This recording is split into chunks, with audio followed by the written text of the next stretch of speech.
প্ৰত্যাহ্বানক মোকাবিলা কেনেদৰে কৰিব লাগে তাৰ ওপৰত এই ভিডিঅ'টি বনোৱা হৈছে। মই ভাবোঁ সকলোৱে ভাল পাব। যেতিয়া আপোনাৰ সন্মুখত থিয় দিয়া এই কঠিন প্ৰত্যাহ্বানটোৰ মোকাবিলা কৰিব পৰা নাই, তেতিয়া নেপোলিয়নৰ বোনাপাৰ্টৰ এই কাহিনীটোলৈ মনত পেলাবচোন। চাব আপোনাৰ প্ৰত্যাহ্বানটোৰ মুখামুখি হ'বলৈ মনত অদম্য সাহস আহিব।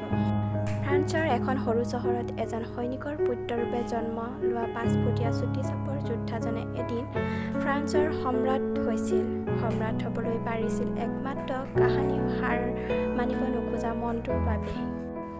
জীৱনত যেনেকৈ প্ৰত্যাহ্বান নাহিলেও পিছলৈ খোজ নিদি মৰিবলৈও ভয় নকৰি মোকাবিলা কৰা নেপোলিয়নৰ সদায় দুঃসাহসিক কামবোৰ নিজকে প্ৰয়োগ কৰিছিল। তেনে এক মৃত্যুৰ কোলাত জীৱন থৈ পৃথিৱীত কোনেও কৰিবলৈ মৰসাহ নকৰা এক কাম কৰি দেখাইছিল নেপোলিয়নে।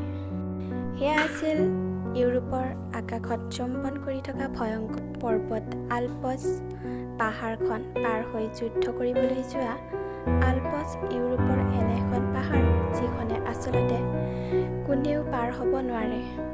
যিয়ে এই পাহাৰখন পাৰ হ'বলৈ যায় তাৰ মৃত্যু নিশ্চিত। গগনচুম্বিত বৰফেৰে আৱৰা পাহাৰখনত কেতিয়াবা কোনোবা গ'লেও আধা বাটতে ধুমুহা বতাহে পাহাৰৰ বুকুতে মৃত্যুক আঁকোৱালি লয়। কিন্তু সেইবোৰ এখন যুদ্ধৰ লগত এদল বিশাল সেনা লৈ নেপোলিয়ন আগবাঢ়ে আল্পছ পৰ্বত পাৰ হ'বলৈ।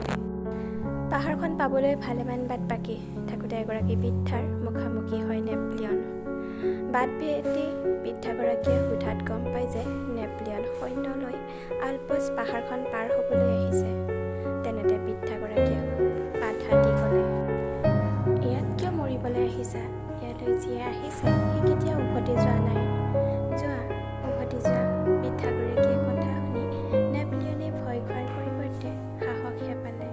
তাৰপিছত নেপোলিয়নে ডিঙিৰ পৰা সোণৰ হাৰ এডাল উলিয়াই বৃদ্ধাগৰাকীক দিলে। ক'লে, আপোনাৰ কথা শুনি মোৰ আত্মবিশ্বাস বাঢ়িলহে। তাৰ বাবে ধন্যবাদ। এইডাল সোণৰ হাৰ লওক, আৰু যদি মই এই পাহাৰখন পাৰ হৈ উভতি আহিব পাৰোঁ তেনেহ'লে আপুনি এই কথা সকলোকে ক'ব আৰু লগতে মোৰ জয়গানো গাব। এইবুলি নেপোলিয়নে বৃদ্ধাগৰাকীৰ পৰা বিদায় লৈ পুনৰ আগবাঢ়িল। গৈ গৈ এখন পাহাৰৰ ওচৰত তেওঁ সৈন্যসকল ৰ'ল। এতিয়া সৈনিকসকল আগবাঢ়িব নোখোজা হ'ল প্ৰাণৰ ভয়ত, কিয়নো তেওঁলোকেও জানে যে আল্পছ পাহাৰখন ইমানেই ভয়ংকৰ যে পাৰ হ'বলৈ চেষ্টা কৰিলে গতিকে তেওঁলোকে যে যাব নোৱাৰে সেই কথা নেপোলিয়নক জনালে। তেতিয়া নেপোলিয়নে ক'লে, তোমালোকে আল্পছ পাহাৰখন কথা শুনিছা, কিন্তু কেতিয়াবা পাহাৰখন দেখিছানে? সৈনিকবোৰে একেমুখে ক'লে, নাই, আমি কাহানিও দেখা নাই আল্পছ পাহাৰখন।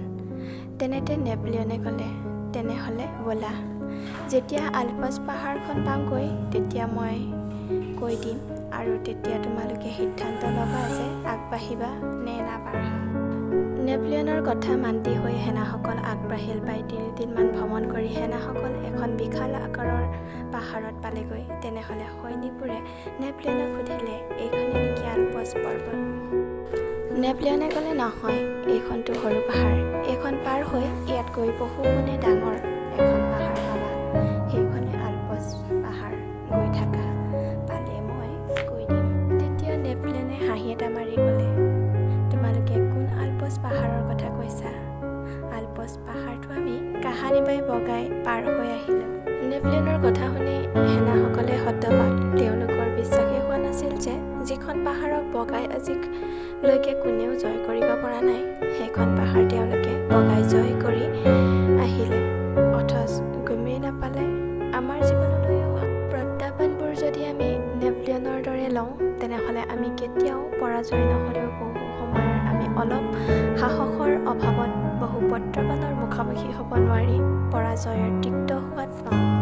কিন্তু অলপ সাহস গোটাই যদি সমস্যাটোৰ সন্মুখত থিয় দিওঁ তেনেহ'লে সমস্যাটোৱে ক'ব যে তুমি সমস্যাটোৰ বাবে এটা সমস্যা।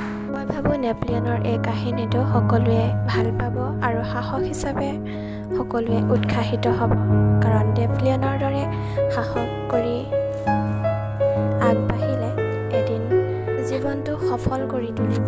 তেনেকুৱা সাহস সকলোৰে থকা প্ৰয়োজন। জীৱনত আগবাঢ়িবলৈ প্ৰত্যাহ্বানৰ লগত মোকাবিলা কৰিবই লাগিব। যদিহে ভিডিঅ'টি চাই ভাল পালে তেনেহ'লে like, comment, share and subscribe কৰিবলৈ নাপাহৰিব। আগলৈও এনেকুৱা মটিভেশ্যনেল ষ্টৰী ভিডিঅ' আহি থাকিব। ধন্যবাদ।